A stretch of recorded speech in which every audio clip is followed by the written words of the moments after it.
Pedang Sabet Sukayana ini diperkirakan tangguh Pangeran Sendang Sedayu karena memiliki materi besi yang sangat istimewa.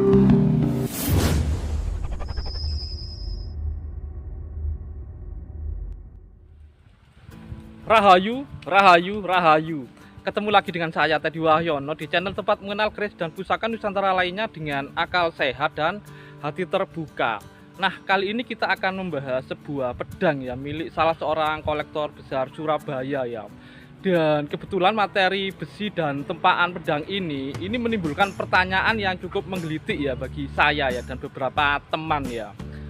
Karena memang cukup prima ya untuk materi besi dan tempaannya ya, sehingga ada pertanyaan mungkin ini agak kontroversial ya, nanti akan kita bahas ya.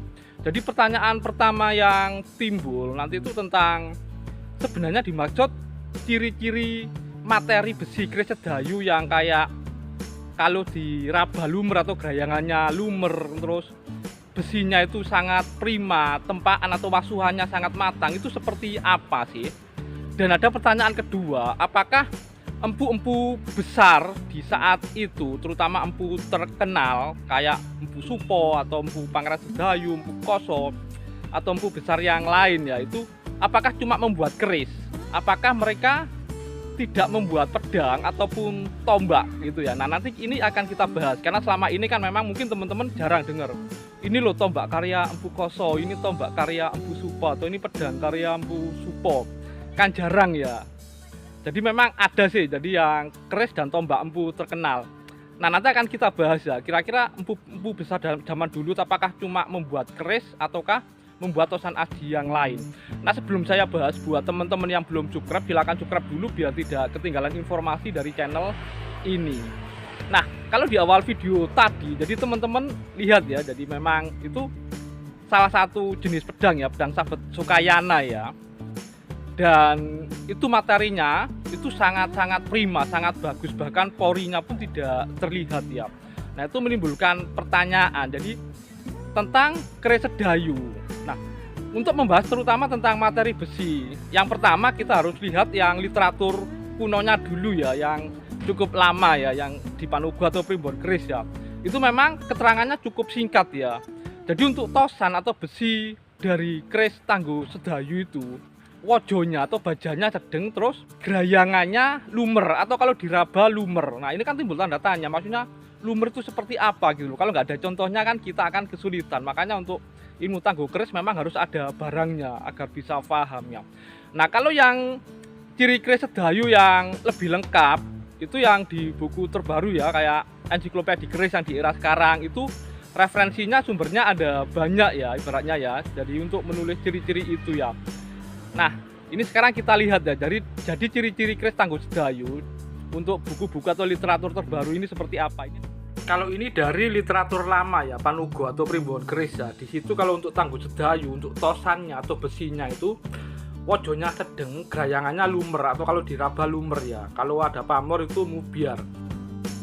Nah, kalau ini dari buku ensiklopedia keris ya, jadi ini ciri-cirinya lebih lengkap ya. Jadi kayak deterisikan ataupun gaya ya, gojonya seperti apa, terus kayak buntut cecaknya yang buntut urang atau mekro itu juga ada ya. Kalaupun looknya itu ada look sarpo lumampah, terus bilahnya agak menunduk kayak gitu ya.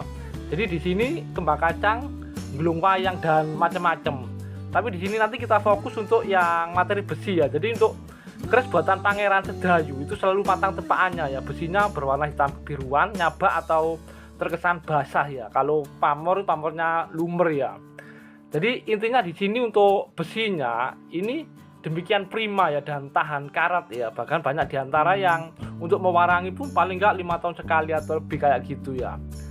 Dan dari ciri-ciri tersebut dari sebanyak itu memang yang paling mencolok itu untuk keris buatan empu Pangeran Sedayu ini memang besinya selalu merupakan jenis pilihan dan untuk wasuhannya itu sangat matang ya. Nah, jadi untuk ciri yang cukup mencolok dari sisi materi besinya, jadi untuk keris Sedayu itu jadi jenis besinya itu pilihan ya, pilihan.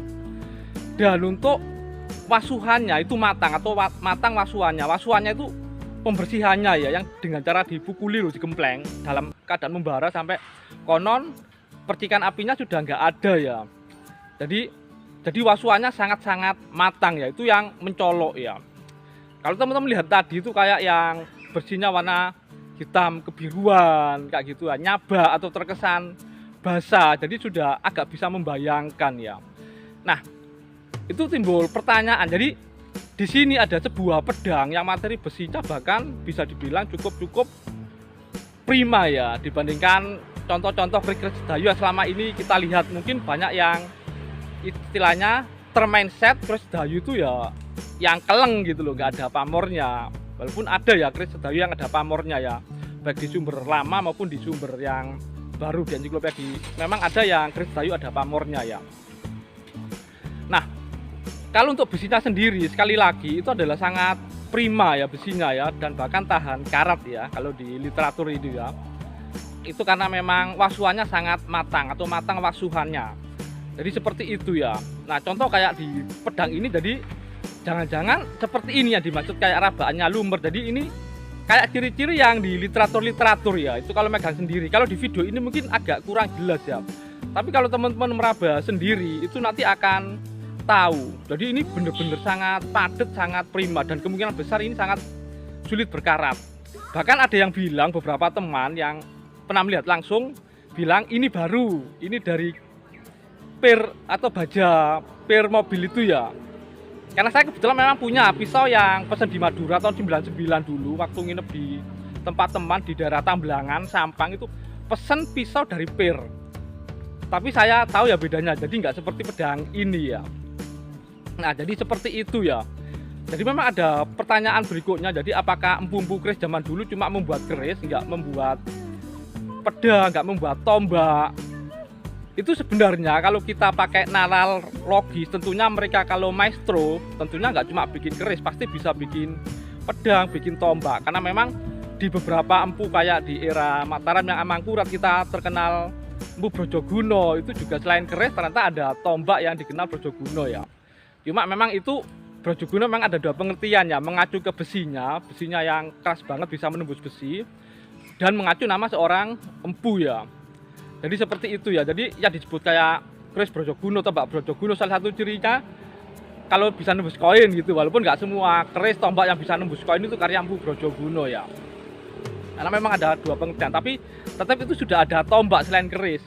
Termasuk yang kalau teman-teman pernah dengar keris Judogati atau Judegate ya, dan Trisnogati yang konon karya empu Citranala, ternyata ada tombaknya juga. Jadi tombak Judegate. Jadi memang kemungkinan besar empu zaman dulu tidak hanya membuat keris, tapi membuat tosan aji lain. Makanya di sini ada sesepuh dan senior perkerisan istilahnya menangguh pedang ini, pedang Sukayana ini sebagai tangguh Pangeran Sedayu ya. Dan sebagai informasi, untuk tangguh Sedayu dan Pangeran Sedayu memang sebenarnya ada sedikit perbedaan ya. Karena memang kalau teman-teman lihat di ensiklopedia keris, jadi Pangeran Sedayu yang empu Supo yang setelah mendapat tanah perdikan Sedayu itu juga selain membuat keris, beliau juga melatih banyak orang di daerah tersebut ya untuk menjadi empu ya. Makanya ada keris-keris yang mungkin yang dibuat oleh murid-muridnya itu yang disebut tangguh Sedayu. Tapi ada yang istimewa yaitu karya maestronya. Jadi kalau di dunia perkerisan itu tangguh Pangeran Sedayu yang karya empu Pangeran Sedayu atau karya empu Supo waktu jadi Pangeran Sedayu. Jadi memang berbeda ya. Kemungkinan yang materinya paling prima, paling bagus adalah yang karya Pangeran Sedayu. Nah, mungkin itu saja dari saya. Semoga bermanfaat dan jangan lupa untuk like dan subscribe-nya.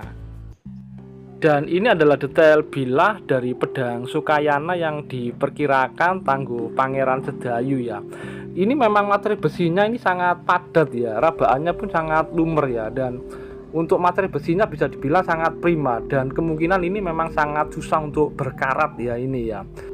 Pemilik pedang ini juga sempat mencoba ke beberapa pembuat keris ya untuk membuatkan bilah dengan kualitas seperti pedang Sukayana ini, tapi banyak yang bilang tidak bisa. Amung nyenyuda hardaning kalbu, pambukane tata titi ngati-ati. Hanya mengurangi nafsu di hati, pembukaannya teratur, teliti, dan hati-hati.